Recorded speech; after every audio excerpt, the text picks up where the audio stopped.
CNAPS tsy voalohany trosa be alain'ny SMGD ho ny DG-ny CNAPS.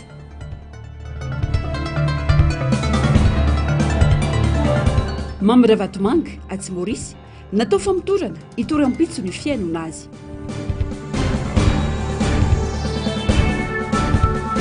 Volavola teti-bolaina amby 2024 no tovanana ny vita amin'ny teo aloha ahitsy mifanaraka amin'ny fitakiana ny LFR ny solonao. Alarobia 10 novambra 2024 manatitra ny arabatomoklasy tongovavy tonga soanao tao anatin'izao fotoana ny fampahalalam-baovao izao ampanajana sy ampitiavana no anasako anao anaraka ny antsipirim-baovao hatramin'ny farany. Pejiny politika avy hatrany manomboantsika ny fampahalalam-baovao amin'ity alina ity. Miantso ny fitondram-panjakana sy ny ministry ny fitsarana mba tsy hitsitsy amin'ireo nangalatra volam-bahoaka sy nambotry ny firenena ary nanao fangorona karena tsy ara-dalàna teto amin'ny firenena ny solombavam-bahoaka Ramilson Nomenjanahary. Natao hanompo vahoaka ny olona no tendrena isana andraikitra na olom-boafidy fa tsy ambotry firenena. Fotoana iverena ny firenena sy ny mpitondra eo anolohan'ny fitokisam bahoaka izao hoy ny fanamafisana ary mila manana fahasaina amin'izany ny fitondram-panjakana mijoro amin'izao fotoana hoy ny fanazavana. Tati-baovaon'ny Germain Nomenjanahary eo amin'ny sary sy rindran-tsary ny Tahiriny. Na iza tsy tokony iso hafa-maina ireo nangorokarena tamin'ny fomba tsy ara-dalàna teto Madagasikara. Ampandroson'ny fiainam-bahoaka no antom-pisiny fitondram-panjakana ary izany no antony fanendrena na ny fidianana mivantana na ankolaka fa tsy angalatra sy angorokarena. Volam-bahoaka ireny ka tokony iverina amin'ny vahoaka hoy ny solombavam-bahoaka ny Faratsio. Mila samy mampiseho ny fanjakana fa tany misy lalàna i Madagasikara ka na iza nanao ratsy tamin'ny vahoaka sy teto amin'ny firenena dia mila enjehina araka ny lalàna amin'ny fehizany. Hita ny dingana ataon'ny mpitondra saingy mila amafisina ny firosona mafimafy kokoa amin'izany mba hoanatra ho an'ireo izay mihevitra ny anankarena tampoka amin'ny fanaovana politika mamboly vahoaka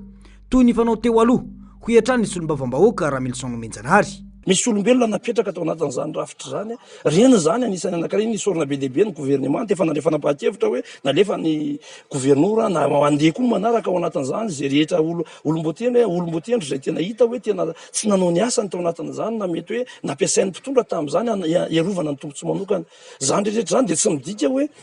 avela fotsiny amin'izao fa io zany anaovana antso anaovana audit mihitsy ny amin'ny ataontsika hoe ao anivon'ny mpitondra isan'ambaratonga zay tokony miandraikitra an'izany mba ahafahana mba mijery aloha mba tsy ho vitavita ho azy hoe zay rehetra nanao tsy nety eto amin'ny firenena dia lasa mitsoakany na mialokaloka any hoanina any volam-bahoaka sy nataontsika hoe reo ariarena fa tokony aleny audit dia mandeha fantatritsika ny vérité dia alefa procès izy dia eo tsika vao mahita hoe andao hiavana amin'izay rehefa ohatra fa tsy hoe alefa asany réconciliation nationale dia aloha dia namany vita any zay rehetra vita tany zay nangalatra tany dia mety indeha galabona ihana any tsy mety zany fa leo iverina aloha fantatra amin'ny fahamarinana anatin'ilay izy nizany izy io jerenareo amin'ireny hoe zavatra nisy tany avakina karatra ahoana ny ekeny ny sainao amanieritreritra hoe misy vola za tapitra isariarisa librifiant carburant ny gouvernora zany gouvernora zany tsy tany afaratsiona indray mandeha mipetrahany tao amin'ny sezany atao inona zany le carburant reo fitaovan'ireo andeha ampanofainy amin'ny entreprise ana 1 million d'ariary tsirairay fa tsy misy lalana ny afaratsio potika tanteraka maka an'izany tena tamin'ny fotoan'androny dia vava no azo anatin'ilay izy amin'ny hoe vadio orange zany ny tantanana an'ilay firenena dia zavatra ohatran'izany mila ovany dia zay no hoe zay olona nanao tsy mety dia aleo mba jerevana ao anatina vérité aloha hoe inona nataony aloha andeha audit andeha ny zavatra rehetra isorana be dehibe fa mandeha amin'izany ny mpitondra amin'izao fotoana izao. Misy ny fitsarana avy toy ny HCJ eo ihany koa ny fitsarana isan'ambaratonga izay samy manana ny andraikitra manandrefy azy. Mazava arak'izany fa samy manana ny sahaza azy amin'ireo rafi-pitsarana ireo ny eloka natao ho an'ireo mihevitra ho tsy maty manota sy ambony lalàna teto amin'ny firenena. Anatra ho an'ny ho avy sy ho an'ireo afa manam-pikasana anao ratsy manjary ny famaizana ataon'ny fanjakana. Tsy natao anabotrina ny fananam-bahoaka sy ny fananam-pirenena ny fahefa nanomena sy nampindramin'ny vahoaka fa natao anompona azy sy ampandrosoana azy ho hatrany ity solombavam-bahoaka ity. Fanalaina ambavany tao amin'ny foibe ny FCC Tatsimorisy Imamy Ravatomanga nandritra ny efatrora androany. Mbola itora ampitso izany raha nambarany mpisolo vavazy. Efa nisy kosa ny fifanarahana nataony FCC sy ny mpisolo vavazy manoloana ny tokony hitondrany ity pandrara ity. Hoenoany eo alohan'ny fitsarana rampitso ihany raha ny vaovao. Niverina vetrany namonjy hopitaly ny tenany taoriana izay fakana ambavany izay ary mbola eo ambany fanaramasony mpitsabo ny tenany saingy arahin'ireo mpiamina avy amin'ny FCC sy ny polisy Mauricianina fanampanazavana. Nendina teny amin'ny foibe ny sampaneloka bevavana ny FCC tao Maurice Imamy Ravatomanga ny maraina teo. Fiara fitondrana marary no nitondra azy ary narahan'ireo mpiambina avy amin'ny Financial Crimes Commission sy ny polisy avy amin'ny caserne centrale.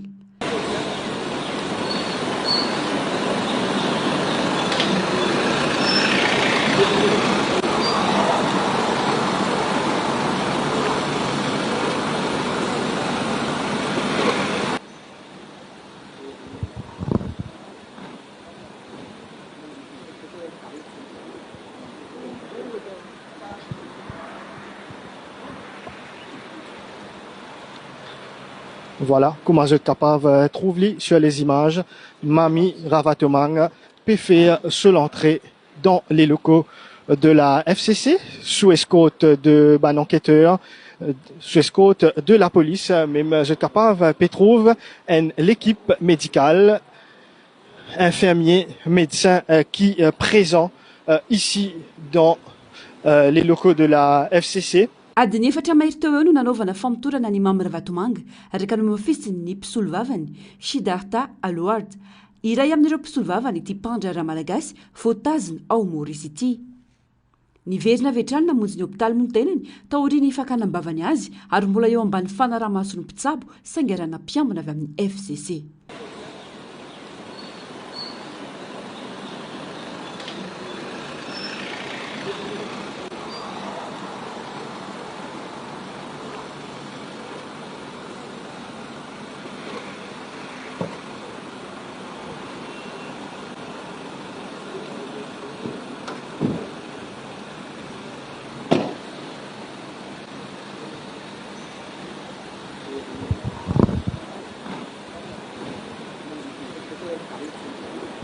Voapanga ho nanao famotsim-bola sy namindra vola tsy ara-dalàna avy eto Madagasikara makany Maurice Imamy Ravatomanga ka izao no samborina izao. Raha ny vaovao, iverinao amin'ny FCC ny tenany rampitso amin'ny sivora sasany maraina raha nambarany ny mpisolo vavany. Efa nisy ny fifanarahana nataon'ny FCC sy ny mpisolo vavazy manoloana ny tokony hitondrany ity pandrara ity hoenony eo anoloany ny fitsarana rampitso ihany.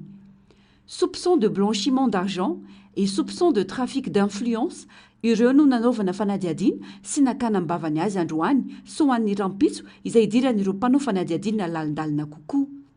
Ny fiantsona mampiayay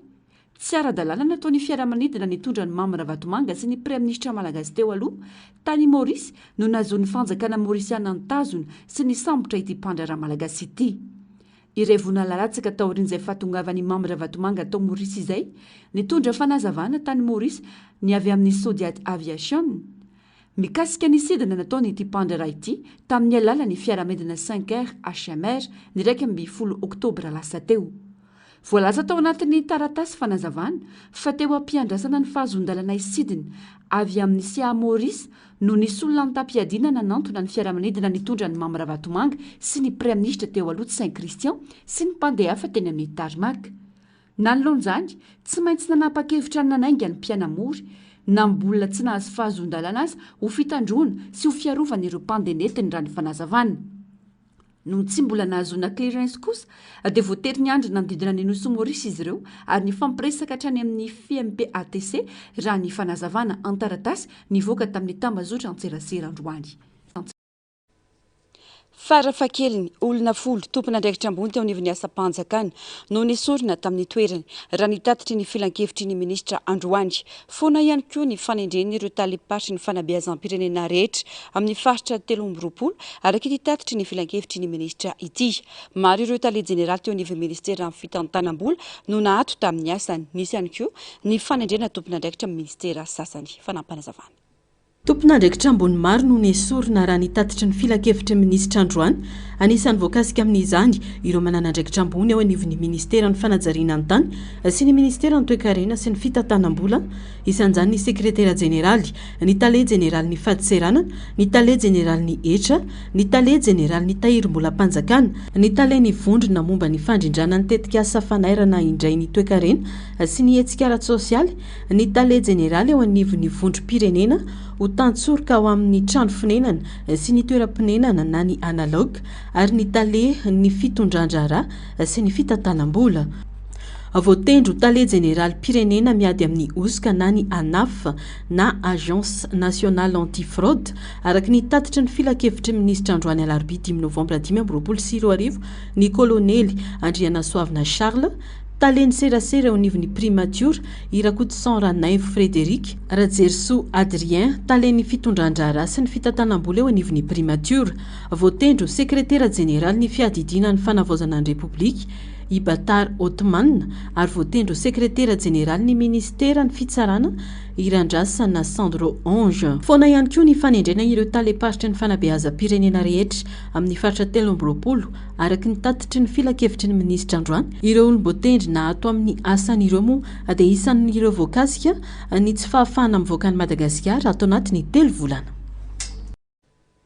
Mijany eo amin'izay vaovao makasika ny raharam-pirenena izay ho sarotra amin'ny fitondram-panjakana mijoro ankehitriny ny fandaminana ny firenena karaha ny rafiloam-panjakana iray sy mpanolotsaina ambony efatra no mandrafitra ny fiadidina ny fanavaozana ny repoblika ho ny mpanao politika Lino Rahalamiary maro rahateo ny volan'ny mpitondra teo aloha mivezivezy amin'izao fotoana ka isan'ny mahatonga ny savoroforo amin'ny sehatra maro mila dinana tsara araka izany ny fangatana fametram-pialana ireo ben'ny tanàna miara-dihy amin'ny fitondrana teo aloha ary mila mametraka paikady ireo mitaka izany Narcisse Karazafy mbola havatsara Rariny tsy hiditsy raha misy mpanolotsaina avo efatra ny filoam-panjakana satria tsy mora ny tondra fanavaozana eto amin'ny tany sy ny firenena hoy ny mpanao politika Rahalaimaary Lino raha ny zavatra hita amin'izao fotoana dia misy ihany ny fisokafana sy ny fijerena ny tena marary ny vahoaka saingy mila fandraisana andraikitra matotra kokoa ahafahana mifehy ny zava-misy eto amin'ny firenena mizotra tsikelikely makany amin'ny fandaminana isika hoy ny fanamafisana ny ainga tany amina revendication maromaro olana ara-tsosialy sy problema marobe no nampiongana n'ilay fitondrana teo zany hoe fotoanany zany zao hoe andamina ny filoam-panjakana ny raharaha rehetra anatiny dia mitovy amin'izay ihany koa ny gouvernementa efa nisy fisokafana be aloha raha fijeriko azy amin'ny olo-pirenena manokana misy fisokafana be ilay gouvernementa fa mila fandraisana andraikitra matotra kokoa zany satria isika malagasy koa manahirana ny raha vao misy zavatra miova sy misy anina kely dia ny mpanararoatra mipetsaka ka efa mandroso mandeha mizotra makany amin'ilay fandaminantsika io dia zay ny orariana hoe ho tafavoaka anatin'izao crise zao Madagasikara satria natina natsiana crise foana ny anaran'izao nangory-karena ary tena nanapatra fahefana ireo fitondrana teo aloha azo heverina ny mbola fisian'ny volabe mihodina entina andemena ny fitondrana mijoro ary mahatonga ny fikorotanana amin'izao fotoan'izao fa ny io fanjakana njoro teo aloha io sy ireo mpitondra rehetra teo dia anisan'ny ny ankabeazany tena hoe nangory-karena zany hoe nisy vola betsaka zany miodikodina anoany zay mety ho sarotra amintsika ny hitady azy zany hoe mbola misy vola miasa zany any ambadimbadika any ka eo indrindra no mahatonga an'izay hoe ho mafimafy ny asan'ny ny gouvernementa sy ny filoam-panjakana satria ny mpanakorotana sy ny mampiasa vola zany mbola eo ihany dikan'izay tsy maintsy miasa mafy izy mety asoa kanefa mety animba ny fitakina ny fialan'ny firongony rajoelina fitatanandrara-panjakana mantsindresaka ka ilaina fahamatorana sy drafitra matibaika ny fanatanterahana izany hoy ny faneho-kevitra mbola tsy manana toe-tsaina mametra-pialana raha teo ny malagasy rehefa misy tsy mety ho hiatran'ny fanazavana resaka fanavaozana sy fanovana isika misy le fomba fiteny misy le fomba fiteny mazatra efa voiziny amin'izao fotoana moa zany hoe miala rajoela sy mifirongony aloha tonga dia ataoko mahitsy ohatr'izay ilay izy mety asoa mety tsy asoa zay zavatra zay satria ny fitantanana raram-panjakana tsy kilalao ary tsy vitany hoe fanalana ny hatrany ambony hatrany amin'ny fotony ambany azo atao izy any amin'ny sehatra hafa fa misy koa sehatra tsy afaka tena hoe anaovantsika an'izay fa raha tena te hitady fitoniana aloha dia metimety eto amintsika moa le toetsaina hoe mametra-pialana mbola tsisy dia ngambany asorona raha ohatra ka hita hoe manelingelina n'ilay fandrosoana makany anaty filaminana sy fandaminana ny olona anankiray izay miny manakorotany na izana tsy izany antenaina ny tarany fanadiadiana mahakasika ny Raharaha Vatomanga any amin'ny Andry Rajoelina sy Tsay Christian sy ireo maro hafa satria ireny no ndray tsy kombakomba taminy. Efa voafaritry ny fitondrana teo aloha mialoha ny andraisan'ny mpitondra amin'izao ny fahefany ny volavolan-dalàna ifeny teti-bola-panjakana ho an'ny taona 2024. Izany no antony ilazana fa nizahana nampiasaina ny fanaraka amin'ny programana asan'ny fitondrana amin'izao fotoana ny teti-bola izay ho ampiasaina amin'ny taona ho avy. Anjara ny solombavam-bahoaka ny manapaka manala ary manita izany araka ny programana asan'ny fitondrana amin'izao mba hifanaraka amin'ny fitakiana teny Akanja hoy ny filoha-hevitry ny antenimiram-pirenena faritany Antananarivo androany fanadihadiana eo amin'ny sariny tahiriny. Ara-dalàna sy ara-potoana ny fahatongavan'ny lalàna mifeny teti-bola-panjakana ho an'ny taona 2024 teny anivony antenimiram-pirenena tamin'ity indray mitoraka ity hoy ireo solombavam-bahoaka. Samy ao anatin'ny fandinihana ity antotan-kevitra ity ireo solombavam-bahoaka amin'izao raha ny fanazavana. Manaitra ny maro ny teboka sasany toy ny resaka etra alaina amin'ny mpandraharaha sy ny latsakemboka avy amin'ny karama raisy ny piasa. Mbola vangongo any amin'ny fanjakana fohy be ihany koa ny vola-panjakana. Endrika izay tsy mifanalavitra amin'ny fomba fanao tamin'ny fitondrana teo aloha izany. Raha ny fanazavana nataon'ny filoha-hevitry ny antenimiram-pirenena faritany Antananarivo dia efa voavolavola mialoha ny nandraisany izao fitondrana izao ny fahefana ny teti-bola-panjakana saingy notovanana. Anjaran'ireo solombavam-bahoaka no mandinika ireo lahara-pahamehana sy maika amaly ny fitakiam-bahoaka teny Ankanja amin'ny teti-bola izay voarakitra io hoy ny fanazavana. Raha tsy vita amin'ity noho ny tsy fampiny teti-bola ohatra ny fitakiana dia manam-potoana ireo député amin'ny fanitsiana teti-bola-panjakana na ny LFR amin'ny volana May hoy ny fanamafisana. Zavatra tsotra ilay izy resaka kady tsotsotra mihitsy manao hoe raha zato mahery kely ny centre fiscal ivoketra manerana ny Madagasikara dia tsy akilany misy 700 latsaka kely ny commune tsy hitovy mihitsy ny vola na hetra ho ampidiriny centre fiscal 20 sy ny commune misy tompona andraikitra 700 latsaka kely. Zay le teneniko hoe natao taitaitra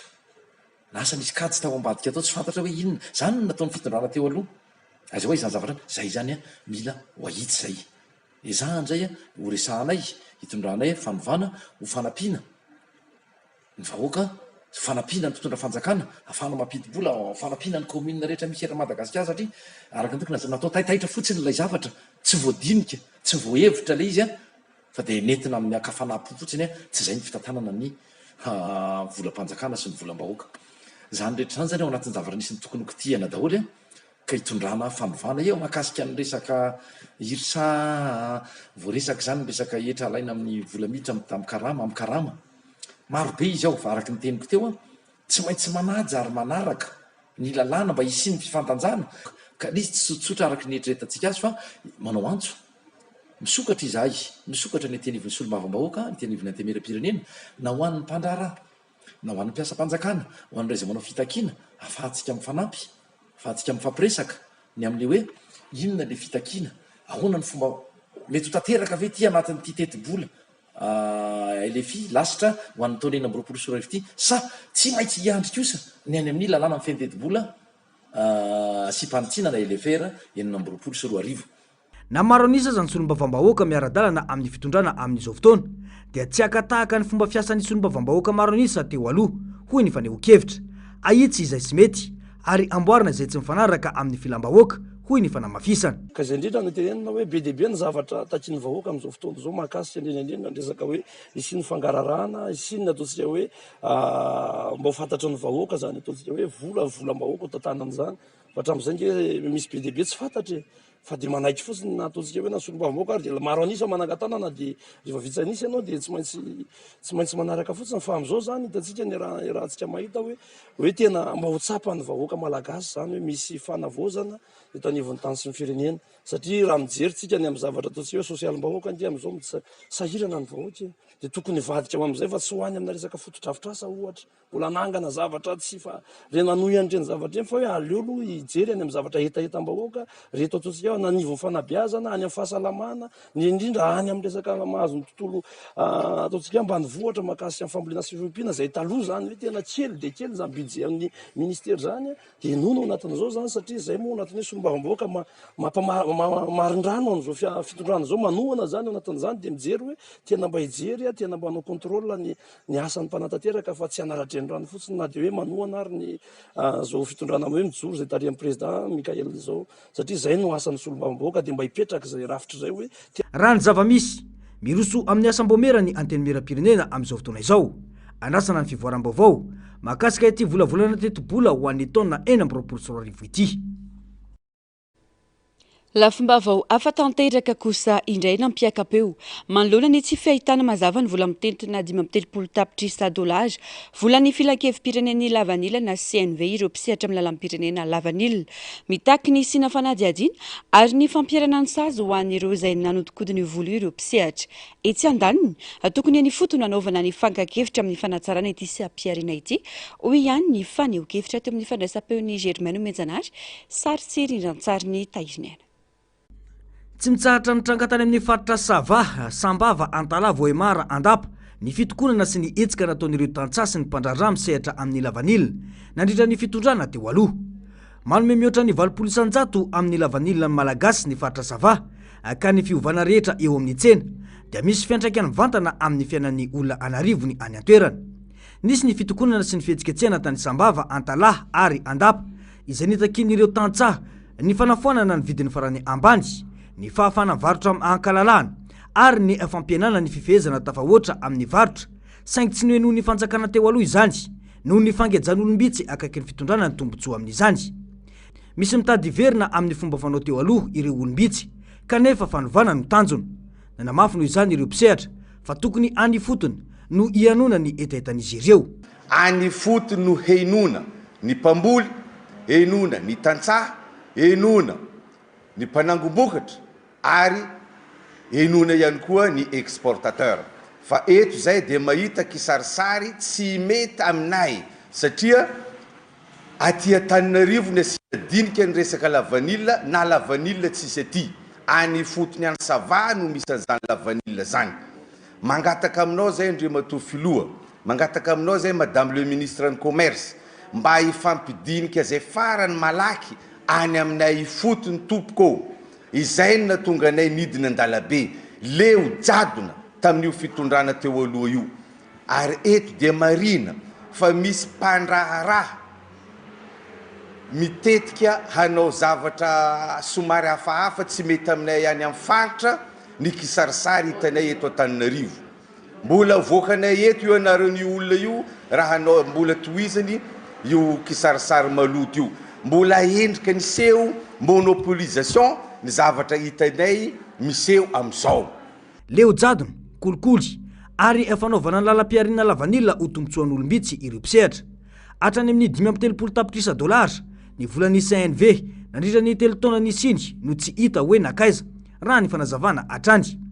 Takina ny anasaziana na andraisana fepetra ireo mpikambana eo anivon'ny CNV ireo ho hiatrany ireto mpisehatra ireto. Ka mangataka zay amin'io volan'ny CNV io hanamboarana ny fotodrafitrasa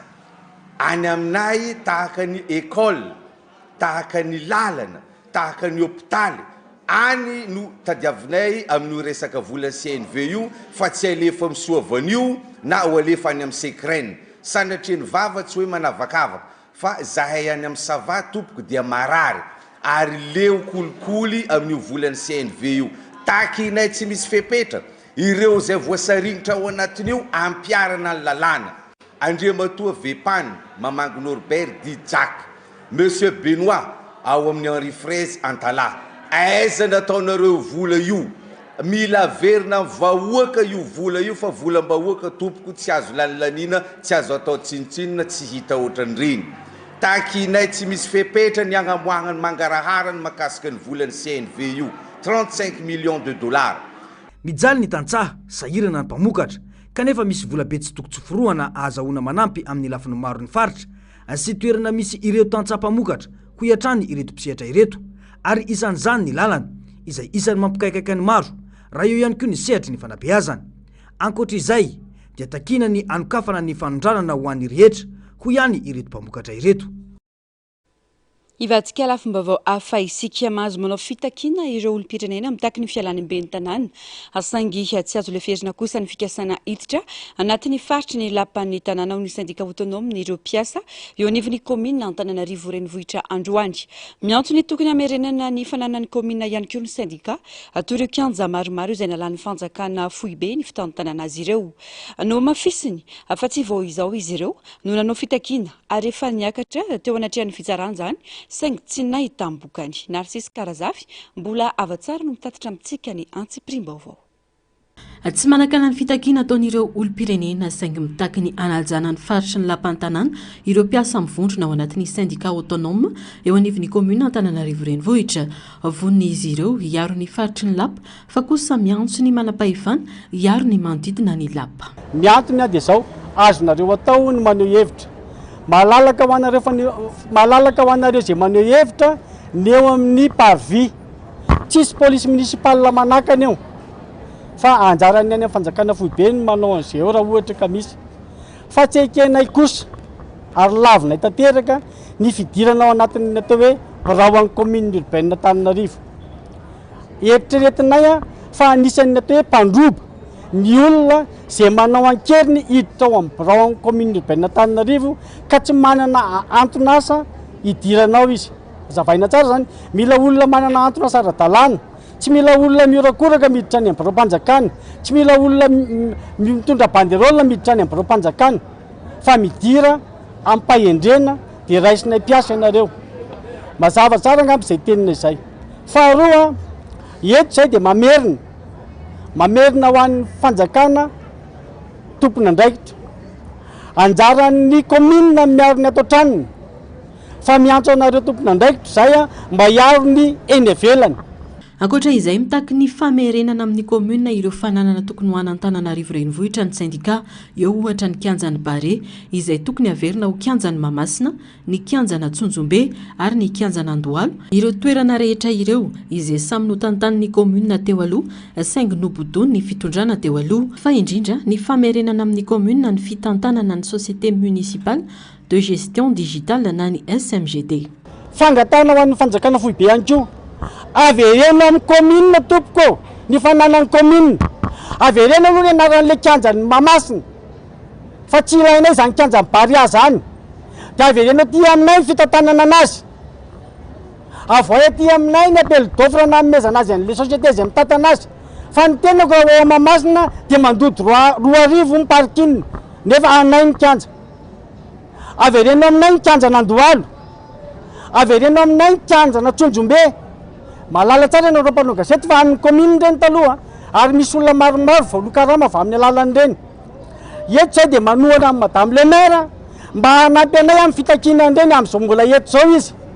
Mangataka izay satria ilaina averina aty amin'ny komina ny fananan'ny komina. Ho anareo mpitondra any ambony any averena aty amin'ny komina ny fananan'ny komina. Tahaka izany koa ny SMGD. Raha malala tsara fa izany SMGD izany dia any komina ny foto-drafitrasa ka angatahanay ny hamerenana an'izany mba ho tonga any mpitondra fanjakana any ambony any mba ho aingana satria mijaly loatra mampiasan'ny komina. Tsy manana fahefana hitaky ny fialan'ny ben'ny tanàna ny syndicat autonome eo anivon'ny komina Antananarivo renivohitra izay nanamafy fa nanomboka tamin'ny fitantanany raha manambitana no nakaty dia nirindra tsara ny fandoavana ny karaman'ireo mpiasa ary seky vita avokoa ireo asa iandreketany komina.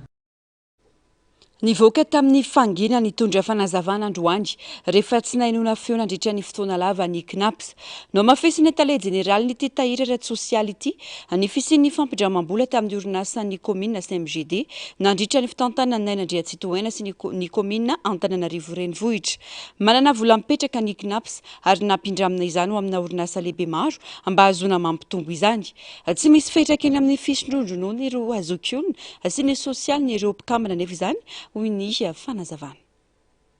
2.7 miliara ariary ny volana indra amin'ny orinasa ny komuna Antananarivo renivohitra SMGD tamin'ny CNAPS nanana tahiriny CNAPS ka io tahiry io no ahodina azahoana zanany izay no antony nampindramana io vola io tamin'ny SMGD. Natao tamin'ny taona 2024 ny fifanarahana ary tokony ho naverina niaraka tamin'ny tahanjana-bola 700 voaloara-dalàna nitrosa teo anelanelan'ny taona 2024 hatramin'ny taona 2024 manodidina ny 10 miliara sy 700 tapitrisa ariary mahery no tafaverina. Izany hoe mbola misy ambony 7 miliara sy 7.20 tapitrisa ariary nanomboka tamin'ity taona ity tsy nahalotrosa intsony ny SMGD ary efa nametraka fitoriana manoloana izany ny CNAPS ka nanomboka tamin'ity volana ity dia fantatra fa ho lasan'ny CNAPS ity orinasa ny ben'ny tanàna teo aloha ity. Namena ny SMGD zany le vola dia mamerina.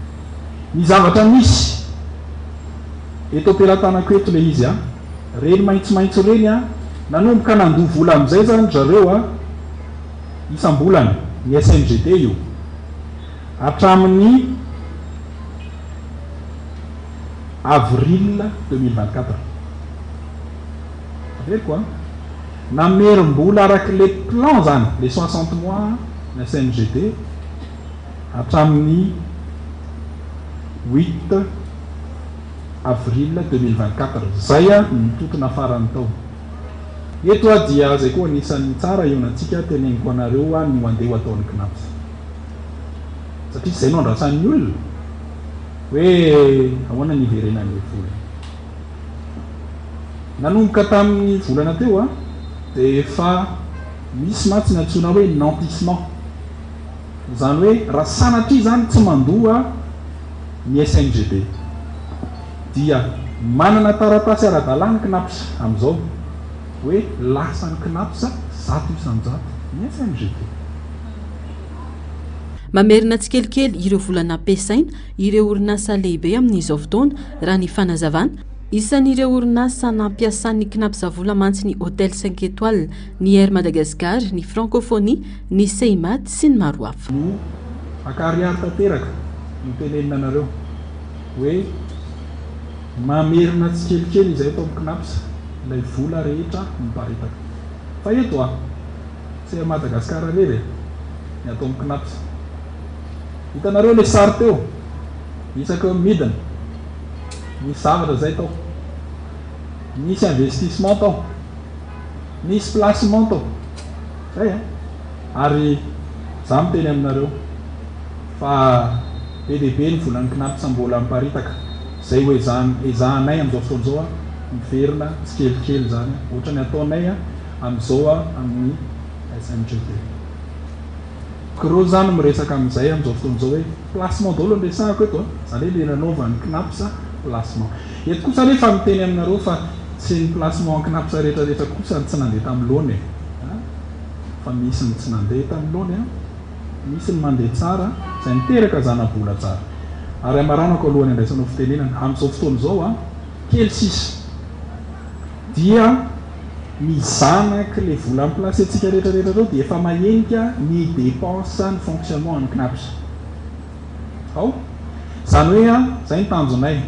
ny asan'le DG mampiakatra an'le zana-bola amin'ny ara-dalàna. Etsy andan'izany dia nisy ny fitaraina ny syndicat ny mpiasa eo anivon'ny CNAPS ny amin'ny tokony handravana ny filakevim-pitantanana sy ny fanesorana ny tale jeneraly izay mikarama zato tapitrisa ariary miampy ireo tombotsoa hafa sy ny mahakaiky azy amin'ilay mpandraraha lehibe iray. No lavin'ity tale jeneraly ity izany filazana izany no mariny kosa nefa fa manofa fiara elektrika sy solosaina ny CNAPS satria izany no mora kokoa ka mampiena ny fandaniana teo anivon'ny CNAPS mandridina ny iray tapitrisa ireo mpikambana ao anatin'ny CNAPS amin'izao fotoana izao ary ny apahany amin'ireo ihany no mandola tsakimoka. Niakatra tanty Antananarivo nitondra fanazavana momba ny raharaha fitakiana fanalana ny ben'ny tanàna ao amin'ny komina Amberimanga Soavinandriana faritra Itasy nisy olon-tena ny mponina sy ny mpiasa ny komina ao an-toerana. Nandritra izany no nanaovan'izy ireo antso ny jerena manokana ity komina ity manoloana ny didijadona sy ny fanamparam-pahefana ataon'ny ben'ny tanàna izay tsy mitondra fampandrosoana akory ao an-toerana fanadihadina eo amin'ny sariny ny art-tanjona. Leonie didijadona fitantanana tsy mangarara no sady tsy manara-dalàna ny mponina atao amin'ny komina Amberimanga Soavinandriana faritra Itasy ka nidina andalam-be ny farany herinandro teo nitaky ny fialany ben'ny tanàna. Tao anaty filaminana tanteraka no nanaovan'izy ireo ny fitakiana saingy ny afara tamin'ny famaizany brony komina izany sabotsy alina ifony alahady izay tena tsy mazava amin'ny rehetra ny antony. Mialoha io andro io efa namoaka entana tsikelikely tao amin'ny komina ny ben'ny tanàna raha ny vaovao. Notondroina ho tompon'antoka tamin'izany ireo mpanao fitakiana saingy nanday izany misy ny filazana diso ataon'ny ben'ny tanàna ka tsy eken'ireo mponina. Ary zavatra tsapanay izany dia ny androna zoma io fa betsaka ny entana navoaka atao amin'ny komina io navoaka tsy fantatray ny antony fa navoaka niala amin'ny tamin'ny bro io ny sabotsy foalady moa nisy nandoro ny komina dia amin'izao fotoana izao dia aparitany any amin'ny tambazotra serasera any fa mahita tanteraka ilay komina ary potika tanteraka ny zavatra atao anatiny mariana etona nefa fa ny vahoaka teo amin'ny renivohitra io namonjy an'izany komina izany namoaka ny entana rehetra atao anatiny tao ary rehefa nanontaniana ny tompona andraikitra atao amin'ny komina dia milaza fa tsisy mahita ao tsisy fitaovana mahita ao dia efa milaza izy fa mahita ao daholo ny fitaovam-panjakana ny kopia ny boky isan-karazany araka ny tatitra entina andotoana n'ilay mpitolona zany sy entina ampanginana n'ireo mpitolona ary zay moa tsy hanaiky hatramin'ny farany satria vao mainka mampifandroatra ny vahoaka izany zavatra lainga aparitany any anaty tambazotra serasera zany amin'ny gazety sasany any ka miangavy amin'ny tompona andraikitra misy amin'izao fotoana izao zay mba hijery akaiky mahakasika misy satria tratran'ny ravatahora sy tratran'ny didijadona mihitsy izay amin'izany komina izany. Nivoaka tamin'ny fanginany ihany koa ireo mpanolontsaina kominaly tao an-toerana vokatry ny fitantanana tsy mahomby ataon'ny ben'ny tanàna Amberimanga. Tsy mbola nisy fiantsoana na fivoriana tao amin'ny mampanolontsaina azy ireo tao an-toerana hatramin'izay. Ny sitona lakolosiny amin'ny fangalana volan'ny komina amin'ny tsy ara-dalàna ny tenany. Tsara kokoa satria mahatsiaro marary ny vahoaka dia manampy an'ireo vahoaka ireo ny tenako, miaraka amin'ireo vahoaka ireo ny tenako izay atao hoe mba mitaky ny fahamarina. Ny zavatra misy nefa amin'izao fotoana izao dia indrisy fa nampalahelo ny zavatra mitranga satria may ny birao ny komina Amberimanga. Rehefa may birao dia ny zavatra mampalahelo ny vahoaka ary tsy zaka ny saina maneritreritry ny vahoaka ny tonga dia fitenenina fa ireo olona mpitolona no tompon'antoka ny fandoroana io. Ao anatin'izay rehefa tompoko dia vahoaka hitaky ny fahamarinana hiady amin'ny resaka tsindriazoviana izay atao hoe niaritra ny marary dia tsy andrina avy hatrany fa ho tompon'antoka. Nefa tompoko ireo vahoaka ireo nge ny tompony io hoe fananam-bahoaka ngeny ao hoe fananana imbonana ngeny ao hoe ahoana moa tompoko no vahoaka ndray na andaina olazaina fa andorana izany zavatra fananan'izany hiady hiaro ary hitandro mandrakariva ny fananana imbonana ny zavatra mas. Mitaky fijerena manokana ny raharaha Amberimanga ny mponina ao an-toerana manoloana ny zavamisy. Nanaovan'izy ireo antso manokana ihany koa no momba ny karaman'ireo mpiasa ny komina tsy mbola voaloha. Jereo akaiky ny momba izay indrindra hoe ateo ny amin'ny komina any amin'ny Amberimanga misy anahina distrikty ny Soavinandriana. Eto ihany koa dia maro be ireo fitarainana satria solon-tena ihany ny tena ao anatin'ny personnel ny komina manana an'izany karama arere zany izay misy moa ao anatin'ny orange ny lany tamin'izany ny ben'ny tanàna ny maro ireo mpamadika politika ireo ben'ny tanàna ireo miraiko anto tsy amme an'izany karama tsy lasa ho an'ny mpiasan'ny komina izany fa jereo akaiky tokoko momba an'izany komina izany fa dia tonga tokoa ny fotoana fahavana ary mino zay fa hiaina tanteraka ny vahoaka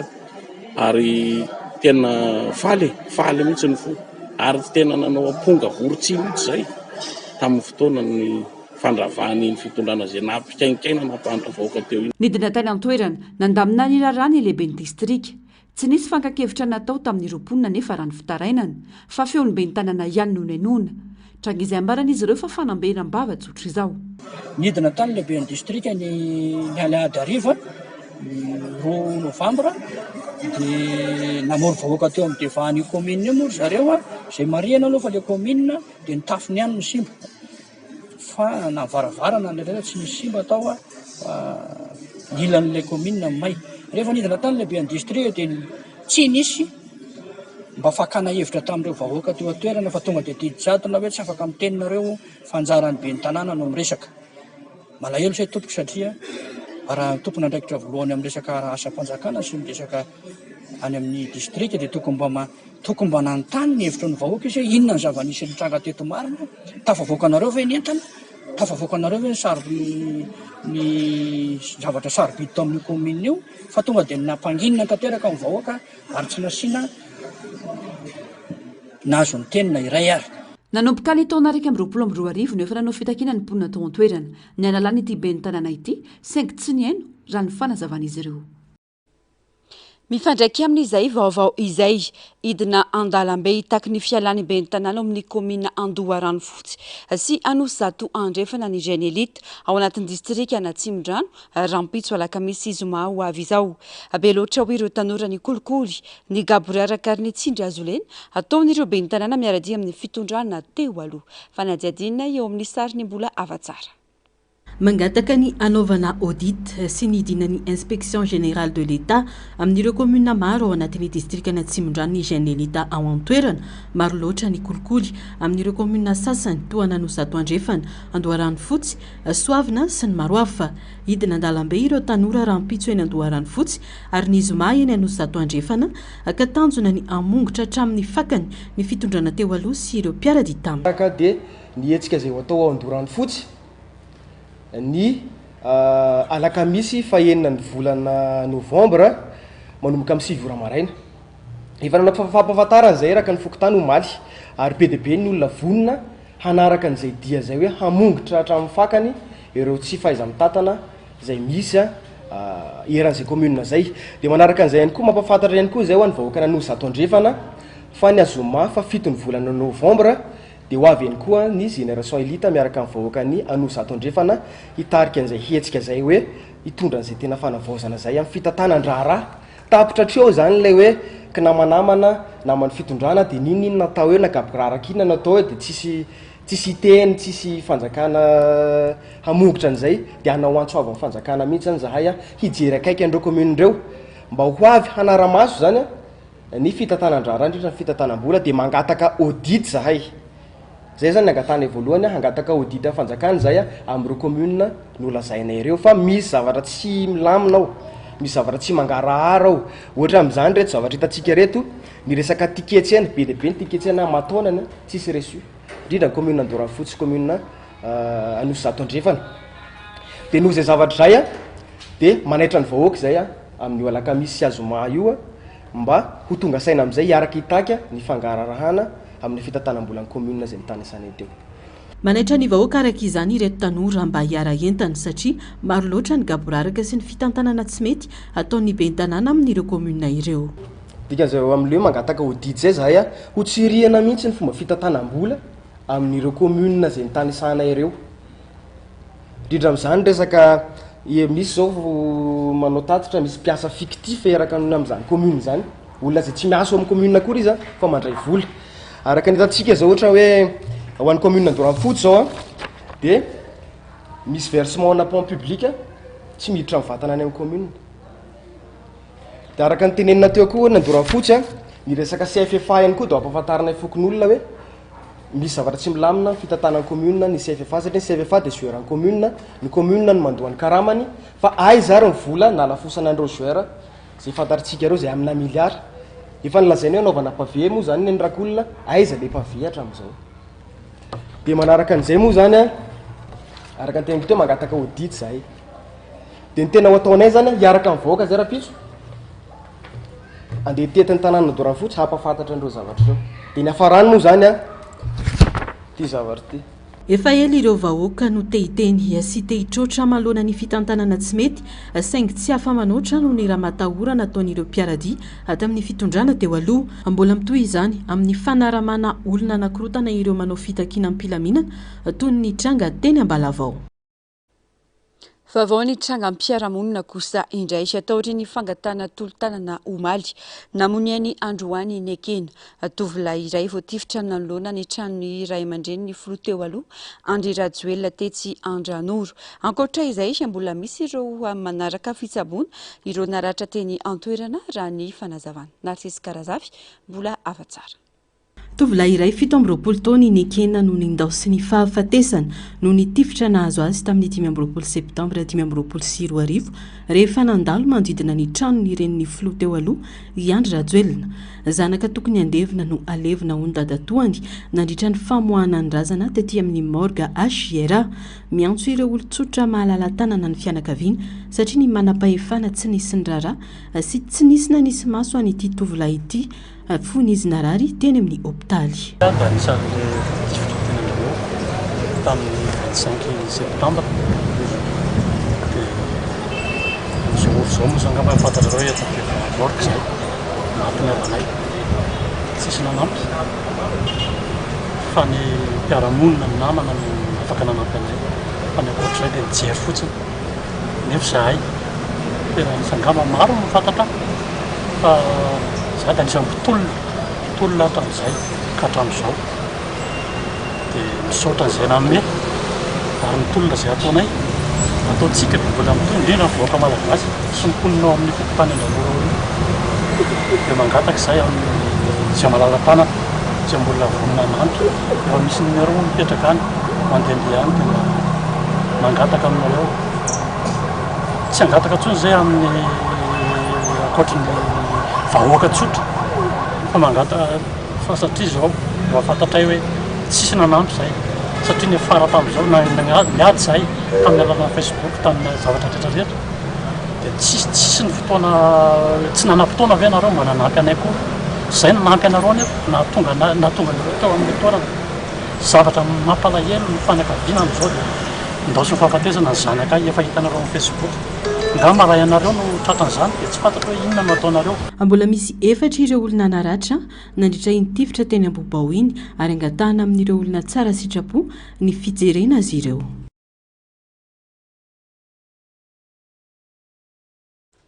Zay ny mahakasika ny vaovao iny fa mahakasika ny raharaha siramamy Ambohibe kosa indray ilaina ny dinika sosialy eo amin'ny mpiasa sy ny mpampiasa ahafahana mandamina ny disadisa eo amin'ireo tonta hoy ny ministry ny asa sy ny fampananana asa. Efa niverina ny asa androany ireo mpiasa ao anivon'ny siramamy Ambohibe ary efa miroso amin'ny fandoavana ny karaha-mampiasa ireo mpampiasa any an-toerana. Narcisse Karazafy mbola afa-tsara.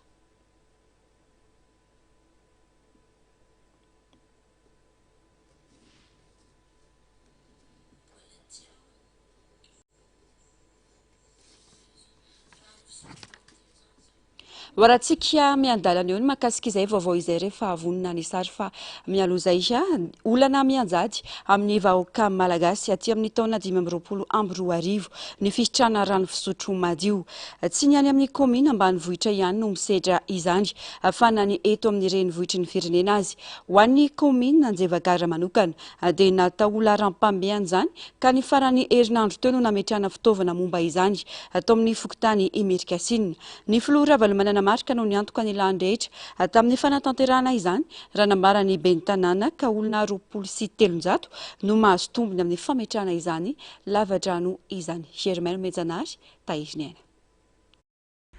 Manodidina ny 350 isanjato ny mponina eto Madagasikara no mahazo rano fisotro raha ny tatitry ny UNICEF sy ny banky iraisam-pirenena tamin'ny taona 2024. Raha 20 isanjato eo amin'ireo monina antanàn-dehibe no mahazo rano fisotro madio dia latsaky ny 40 isanjato ny mponina izany any amin'ny faritra ambanivohitra. Midika izany fa maloto sy tsy voaaro ny rano ampiasain'ny ankamaroan'ny malagasy an-tapitrisany isanandro na eto an-drenivohitra na any amin'ny faritra lavitra. Ezaka goavana ary lahara-pahamehana ho an'ny komina Anjevagara ny fampidirana rano fisotro madio ka ankoatr'ireo fokotany maro izay mandrafitra ny komina dia ny farany herinandro teo ny fametrahana foto-drafitrasa azahoan'ny mponina rano fisotro madio ho an'ny fokotany Amerikasina. Noraisy ny filoha Marika Ravalomanana antanana ny fanamboarana izany noho ny teti-bola miompampana tsy zakan'ny komina raha ny fanazavana nataony ben'ny tanàna. Olona manodidina ny 200 no ahazo rano rehefa vita ity foto-drafitrasa ity raha ny fanamafisana. Tamin'ity farany herinandro teo iny zao tamin'iny periode matosaina iny no navitany forage tery amin'ny fokotany Merikasina izay sorona manokana ny filomarika Ravalomanana satria izy niantoka betsaka nanaovana an'ilay forage niantoka ny bonbonina nanaovana azy eo ny anjaran'ny commune sy ny fokon'olona zany resaka accessoire distribution dia eo ihany koa ny resaka comité des usagers na dia comité mpitantana dia izay ny sorona manokana filomarika Ravalomanana ho an'ny fokotany Merikasina manokana nanaovana an'izay forage efa olona eo amin'ny 60 foyer eo zany 80 fatana manodididina 230 eo no bénéficiaire nahazo tombony tamin'ilay rano fisotro madio tao amin'ny fokotany Merikasina. Ny ankoatr'izay ny fokotany hafa koa amin'ity taona ity dia anomboka tsy hoe zahay ny fokotany Mora Rano Faliary fampidirana rano fisotro madio koa miaraka amin'ny mpiara-miombon'antoka avy any ivelany moa zany na avy amin'ny région Bretagne any région Finistère any andafy fa amin'izao fotoana izao zay dia mamarina amin'ilay fokotany Nimoly amin'ny rano fisotro madio dia kisaka fokotany hafa indray fokotany iray isa-taona moa zany no enjehanay roga be indrindra amin'ny resaka fampidirana amin'ny rano fisotro madio tamin'ny commune Anjevagara. Fokotany folo no mandrafitra ny commune Anjevagara izay ahitana mponina manodidina ny 240 raha ny fanitsana farany tamin'ny taona 2024. Araka ny abetsaky ny mponina ao amin'ny fokotany no anaovana ny asa ho fisitrahana rano fisotro madio. Raha ny fantatra fokotany iray sisa no tsy nahavitana izany amin'izao fotoana izao. Forage any amin'ny 270 metatra any manodididina amin'ny 10 tapitrisa ariary eo dia iny moa zany araka ny teneniko teo tena hoe fiara-miasa mihitsy tamin'ny filomarika Ravalomanana satria tamin-drazana eo ny ankoatr'izay ny arahany mpiara-miombon'antoka resaka système gravitaire zany hoe izay manana tendrombohitra maromaro ny commune dia ana tendrombohitra misy loharano dia ireny loharano ireny zany no velomin'ilay commune dia ireny ny arahana partenaire trandrahana dia manao captage sy bassin ngeda be retention d'eau dia manao ny distribution ka tokantrano eo manodidina 510 eo zany dia misitraka borne fontaine anankiray dia arakaraka ny isan'ny mponina moa zany ny isan'ny borne fontaine na le pompe isitsika raha tenenina amin'ny teny mahitsy dia arakaraka ny haben'ny fokotany zany no volalany ihany koa anatin'ilay rano fisotro madio fa indray moa zany efa misy mpiara-miombon'antoka miara-miasa amin'ny commune. Nanamafiatrany ny ben'ny tanàna fa zava-dehibe ho an'ny mponina ny rano fisotro madio. Ny fahasalamana mantsy no tandrindondoza rehefa tsy misy rano fisotro madio. Maro amin'ireo aretina pazo ny mponina any ambanivohitra toy ny tazo, ny fivalanana, ny kolera na ny typhoïde dia avy amin'ny rano maloto sy ny tsy fahampiny fahadiovana. Manampy amin'ny fisorohana aretina sy amin'ny fanatsarana ny fian'ny ankizy sy ny vehivavy izay matetika no tompona andraikitra amin'ny fitadiavana rano lavitra ny fananana rano fisotro madio. Mampitombo ny vokatra ara-toekarena koa ny fisian'ny rano akaiky sy madio. Rehefa tsy mandany fotoana maro hitadiavana rano ny fianakaviana dia afaka miasa sy mianatra tsara koa. Fambolena sy fiompiana raha teo no fotom-piveloman'ny olona ao amin'ny commune Anjevagara ity. Pejy fanatanjahantena nanamafy ireo mpisehatra amin'ny taranja-baolina lavalava androany fa tsy janona ny tolona raha tsy tratra ny tanjona dia ny fialan'ny filohan'ny federasiona miantso ny famondrona-kery ny zava-misy ireo mpisehatra. Apotika ny tanjona apetraka ity taranja ity amin'izao fotoana izao ka antony hitakina ny fialan'ny filohan'ny federasiona raha ny fanamafisany Germaine Mejanary Taiziniana. Raha ny ankamaroan'ny malagasy mahafantatra ny rugby ho toy ny fanatanjahantena dia tokony fantatra ihany koa ny rugby eto Antananarivo fa efa lasa kolontsaina miaina anatin'ny fiarahamonina. Misy fiantraikany vantana amin'ny fiainan'ny tanora, ny mpilalao, ny mpitantana klub ary ny mpakafy ny olana ara-pitantanana eo amin'ny federasiona ny ity taranja ity amin'izao raha ny fanazavana. Mitaky firaisan-kina fa tsy fizarazarana ny etsika fitakiana hoy ireo mpisehatra. Fa tolona iray ihany no tokony tolona fa tsy tolona isampana telo na isampana roa satria ny tanjona dia fanalanana Marcel ihany. Nizaniza miteny any amin'ny manjery sasany, nizaniza miteny any anaty serasera rehetrarehetra dia ny tanjona dia fanalanana Marcel. Noho izany tokony to zany ny zavatra ataon'izay olona ao anatin'izay fanarana Marcel zay satria tsy samy marary ao anatin'ilay izy matoa samy miteny daholo amin'ilay hoe olana raha Marcel. Ary tena famarary ilay olona misehatra anatin'ilay tolona rugby. Amin'ny alalan'ny lalao, fifaninanana ary etsika ara-panatanjahantena, ny rugby dia manamafy ny fiaraha-mientana, ny fampitokisana ary ny fanohanana eo amin'ny samy malagasy. Manampy ny olona ifampitaiza sy ifanampy amin'ny sehatra isan-karazany kanefa voagejany ny fikatsana tombontsoa manokana izany amin'izao fotoana hoy ny fanazavana. Za zao ohatra kaiky manana ankizy zay lasa mivary lavo fotsiny satria lasa io resaka top 20 io resaka zavatra ataony amin'ny ringby ao maki tediava amin'ny vola zay fotsiny zavatra mandeha eo fa tsy misy mihitsy hoe mba zavatra fampiakarany akizy avy ty ambany aty hoe ilalao zany jovavolombelona am'zany fa lasa ohatrany hoe anaza le terrain ohatrany amin'ny fianakaviny de hitediava amin'ny vola fotsiny eo amin'ny maki ary zany maki zany a tsy ho an'olo tokana na ho an'ra Marcel na ireo mpisehatra tao anatin'ny ringby zay 2012 meko afatra eto izy satria ny antony de zao milaza zareo fa any zareo natokana ho any zareo nomena any zareo indrindrandrindra ny terrain ringby na maki nefa ho an'ny mpisehatra ringby ny terrain maki fa tsy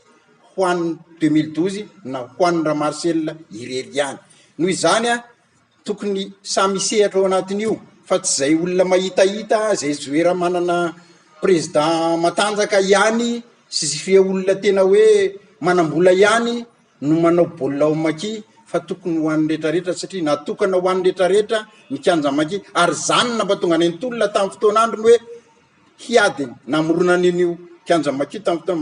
tam'izany fotoana zany ary manana profo izany zahay hoe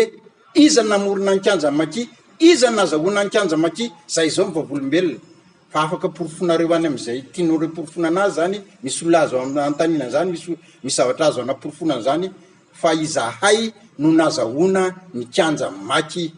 noho izany ho atokana ho an'ny rehetrarehetra ary hoedivanay ho an'ny rehetrarehetra ny kianja maki fa tsy ho an'ra Marcel sy ny fianakaviny sy ho an'izay forongony hidediavany vola sy hidediavany arena tsy hijanona ny tolona raha tsy tratra ny tanjony hoy ny fanamafisana miantso ny rehetra izay mahatsiaro ny tsy fahombiazany fomba fitondrana ny federasiona amin'izao izy ireo mba irahiny ka amondrona hery satria tokana ihany ny tanjona dia ny fialan'ny filohan'ny federasiona amin'izao efa misy ihany koa ny drafitra hitantanana ny federasiona ho atolotra ireo zay hitantana aorininy izao filohan'ny federasiona izao raha ny fanamafisana atrany andrasana fivoaram-baovao koa satria efa vonona ny sary mirakitra ny fanadihadiana mahakasika ny toy ny raharaha amin'ny orinasa ny amin'ny sirama ambilobe dia ho arahantsika avy hatrany ny mahakasika izay eo amin'ny sary ny mbola hafatsara ny ravina dizadisan'ny mpiasa sy ny mpampiasa ao amin'ny orinasa sirama ambilobe nisy ny fifampiresahana natao ny karoam-baolana ary efa nanaiky ny verina hiasa avokoa ireo mpiasa ao amin'ny orinasa atao ry ny dinika fifampiresahana izay natao efa nandeha ankehitriny ny fifanomezana karama izay natonga ny olana ary efa misy ny fepetra entitra noraisina amin'ireo mpampiasa amin'ny fanajana sy fanomezana zofeno ho an'ny mpiasa misy ihany koa mba hitondrana filaminana amin'ny akapobe eto ny orinasa dia misy fanapa-kevitra izay tsy maintsy ny raisin'ny orinasa manoloana ireo mpiasa izay ataoko hoe tantana tato anatin'ny orinasa ho fanatsarana ny fitantanana dia noraketina ao anatina procès verbal daholo moa izay resaka rehetra izay ny tiana ao ambara dia nisy ny fifanarahana amin'ny ampahany kanefa efa nitondra filaminana amin'ny akapobeany ny azo resana dia natsangana moa ny cellule izay ho mpanaramaso an'izay toedra rasy ny sokajy masa rehetrarehetra atao anatin'ny tsy orinasa ity ary hidiny aty fotony matetika ireo solotenanay anaramaso sy anarina tsikelikely izay rehefa tarazo sy izay zavatra efa tokony atsaraina marobe atao anatin'ny orinasa eto izahay dia mametraka ihany koa fa mandray foana ny teboka izay napetraky ny fitondram-panjakana amintsika dia ny fifampiresahana izay atao eo amin'ny sehatra miankina sy tsy miankina fa eo ihany koa moa ilay mangarahara izay tsy maintsy apetraka foana dia nampiarina moa ireny ary hita fa nitondra voka-tsoa eo anatin'izay fifanarahana izay azo lazaina za fa niravina amin'ny akapobeany hoe toetra rata atao amin'ny sirama ilaina hatrany fifampianona ho fampanajana ny dinika sosialy eo amin'ny mpiasa sy ny mpampiasa ho hiatran'ny fanamafisana maresaka avy any ivelany lanobe ny tanàna lehibe indrindra ny États-Unis dia New York i Zoran Mandani izy nobe ny tanàna tanora indrindra silamo voalohany tantana ny tanàna ny New York 14 ny vatony manan-kery no azony Mandani kalavo ny gouvernoura teo aloha Andrew Cuomo izay nahazo ny fanohana ny Donald Trump fanadihadiana Ny ray janoary ho avy izao Zorany Mamdani 4 taona no be ny tanàna tanora indrindra sady silamo voalohany hitantana ny tanàna New York. Kandidan'ny demokrata ny tenany, sosialista ihany koa ary manohitra ny Donald Trump. Sokajiny ho vanim-potoana amin'ny fahamaizina ara-politika any États-Unis izao fotoana izao ka nambara Mamdani fa New York no jiro fahazavana ho amin'izany. Niezaka niditra antsehatra nampandany mpifandrandra tamin'ny Mamdani i Donald Trump nilazany tamin'ireo mponina New York fa natiana manokana na tsy Andrew Cuomo tsy manatsafidy ny mponina fa tsy maintsy hifidy azy satria hiasa tsara ny tenany.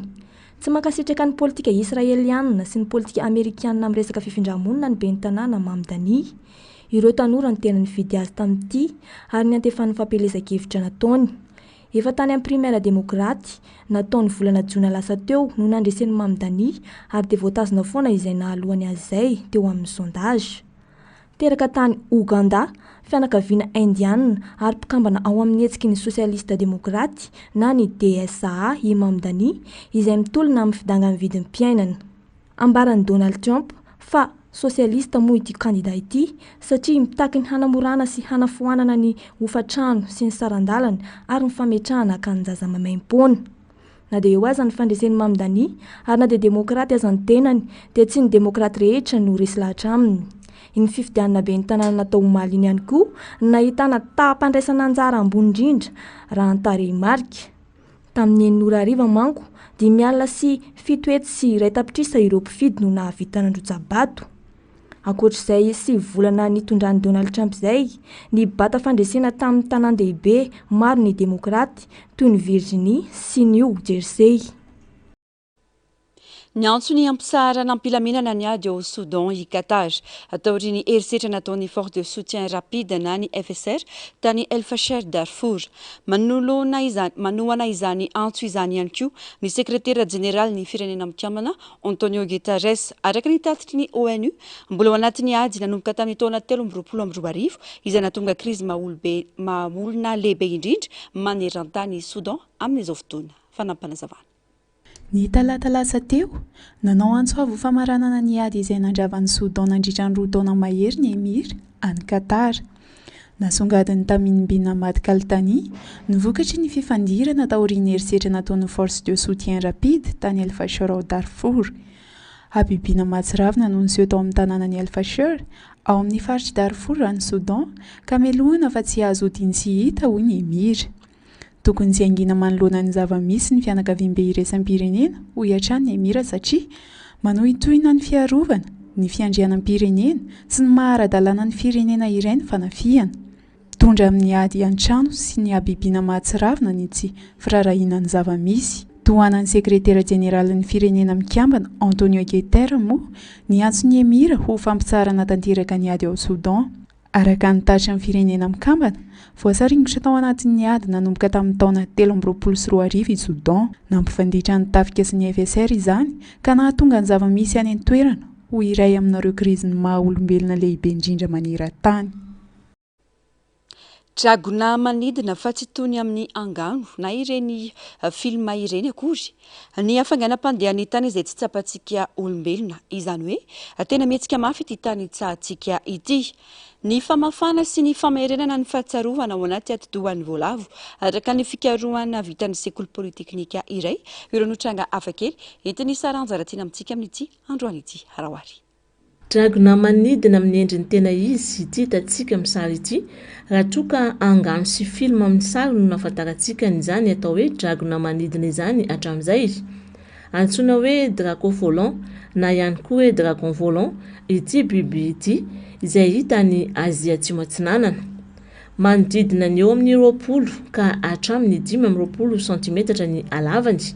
Mifindrafindra eny ambony hazo, mahavita mentsampy hatrany amin'ny 80 metatra eny anelanelan'ny hazo ny dragona manidina noho ny fananany elatra mivelatra.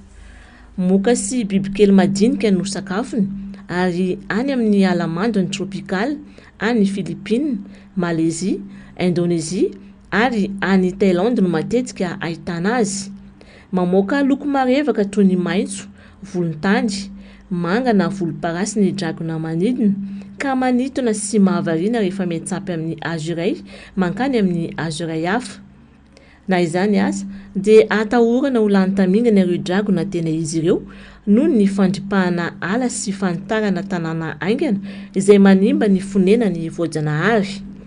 Manam-pahaizana maro no miantso ny rehetra mba hiaro ireo ala tropikaly ireo mba ahafahany mitahiry ireto karazana biby anisany magaga eto an-tany. Ny hafainganam-pandehan'ny tany izay mihetsika nefa tsy tapatsika zany. Misy zavatra mahatalanjona mitranga eo amin'izao tontolo izao nefa tsy tsapany olombelona zany isan'andro. Miazakazaka mamakivaky abakabaka ny tany amin'ny hafainganam-pandeha mahery vaika. 7,1 kilometatra isan'ora zany hoe 30 kilometatra isa segondra ao anatin'ny segondra iray dia efa lasa lavitra noho ny halavan'ny tany ny zava-bita. Nahoana no tsy mahatsapa izany mihitsy isika? Satria miaraka mihetsika ireo zavatra rehetra ireo. Raha mihetsika amin'io hafainganam-pandeha io ny tany dia miara-mihetsika amin'ny daholo ny rivotra, ny ranomasina, ny trano, ny vatantsika. Toy ny hoe ao anaty fiarandalam-by aingam-pandeha isika, mandeha milamina tsy misy korontana, afaka mijoro, miresaka, misotro rano.